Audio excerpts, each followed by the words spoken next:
Band.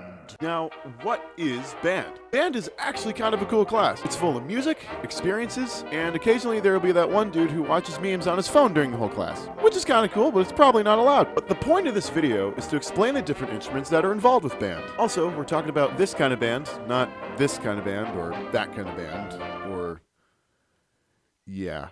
So anyway, let's get down to business and go through what these instruments are like at first glance. So commonly when people join band, they go for something like, I don't know, like a saxophone. It's familiar, it sounds cool, and it may or may not be made out of gold. But of course, you cannot pick the saxophone because 60 million other people have also chosen to pick the saxophone, and you will most likely be assigned to a trumpet. If you did manage to get a saxophone, good job, you beat the odds. So speaking of trumpets, one of the most recognized instruments of band, and loudest.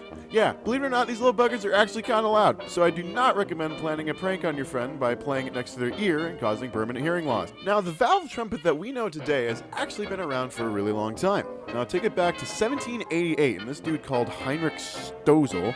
Now, trumpets, of course, are around long before that, but this dude was likely the first one to create a trumpet with valves. Pretty much one morning, he woke up and thought, I want to make this instrument more complicated than it should be, and cause hearing loss.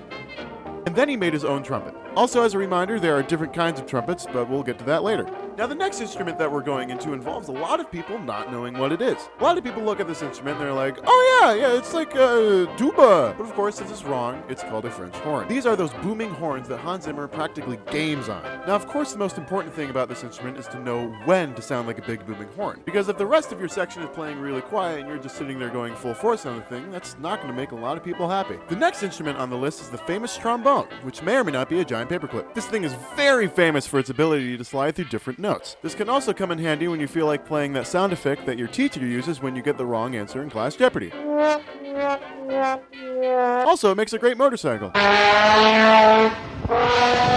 Another cool thing about the trombone is that if you ever get bored of it, you can always weaponize it. Next up, we have the big and bulky tuba. And no, you will not fit in this thing, but it does make good armor. Tubas are recognized as one of the lowest instruments in the brass family. Because of this reason, they are very important because they can provide the entire band with a bass line. Also, may I note that these are one of the heaviest instruments in the band, so marching with one is pretty much like holding a boulder and shouting excessively while walking 3 miles. But if that's not what you're looking for, there is what's called the euphonium, which is basically the tuba, but pocket edition. Now let's get into woodwinds, starting off with the clarinet. A lot of the times when people think of the clarinet, they immediately think of Squidward and how wonderful he plays it, and then they refuse to learn it. But in reality, the clarinet is actually a really cool instrument, and just like trumpets, there are different versions of it. For example, you have the contrabass clarinet, which is basically a ripoff of Bilbo's pipe. Another thing to keep in mind is that the oboe is not part of the clarinet family, despite what Wikipedia might tell you. And now into flutes. The flute is probably the most well-known wind instrument, and I say this because I could find a lot of high-quality stock images for them. And although it has a pretty cool sound when it's played, if it's played incorrectly, it can cause an ear-piercing sound that will result in all of your friends leaving the room. The flute is also well known for its ability to be made out of anything, from water pipes to bamboo and even a carrot. But none of these homemade boredom busters compare to the convenient piccolo, which is literally a flute but with lower resolution.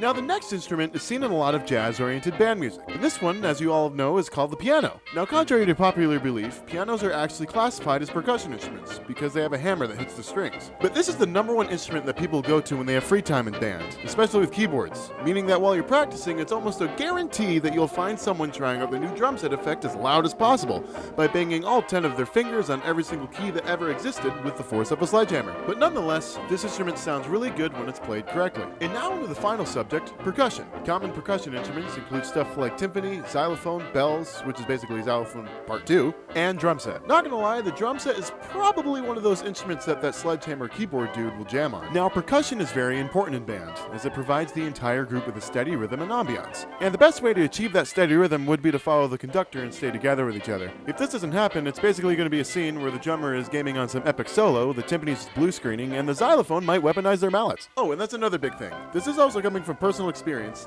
Never whip the mallets around really fast, because one of those tops can come off and beeline straight for the bell of some random baritone sax and then proceed to scare the living daylights out of that person. So basically just don't do that.